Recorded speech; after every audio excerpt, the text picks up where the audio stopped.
In the night of the 3rd and 4th of May, the Pakistani army force has resorted to unprovoked small arms firing across the LOC in areas opposite Kupwara, Baramulla, Poonch, Rajouri, as well as Naushera and Akhnoor in Jammu and Kashmir. So low on ammunition, but you have Pakistan now resorting to the ceasefire violations, and we've seen it take place over the last several days after the Pulwama terror attack.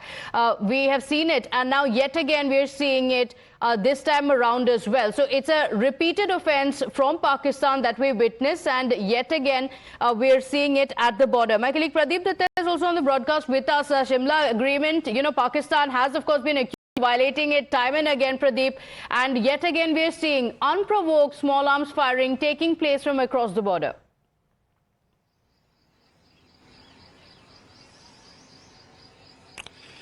Yes, there has been continuous provocation from Pakistan's side during the last 11 days. We have seen that regularly they have been targeting many of our posts along the line of control as well as on the international border. And last night they targeted 8 locations right from Poonch, Rajouri, Sundarbani as well as Akhnoor and in Urbi and Kupwara sector. So they are trying to, the idea behind this firing is one, under the garb of the firing they want to push in terrorists who are said to be waiting at different launch pads, looking for an opportune moment to sneak into this side of the border. And the second is they are also trying to target these areas, most of the areas where the civilians are also putting up. So once again, they want to generate fear among people so that people start moving and vacating those villages, and that will be additional burden for the government also administration, because then they will have to provide them food, shelter and other things. So that can also be that's also a diversionary tactic that they are trying to do.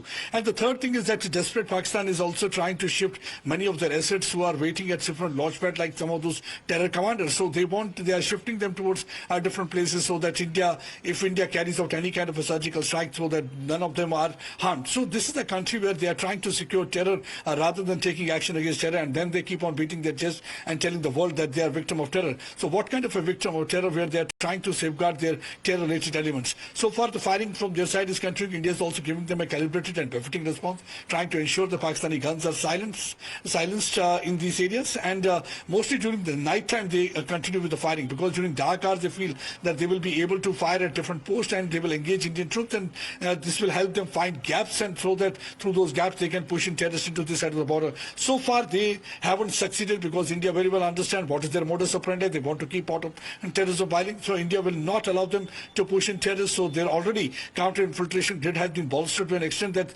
they're not able to send anybody to this side of the border. But yes, there is a lot of panic and desperation on Pakistan's side, because they know there can be any time a kinetic action from India's side, because India has made it clear that the blood of Indians is not that cheap. They are going to hit them hard, and they will have to pay for each and every sin committed by them.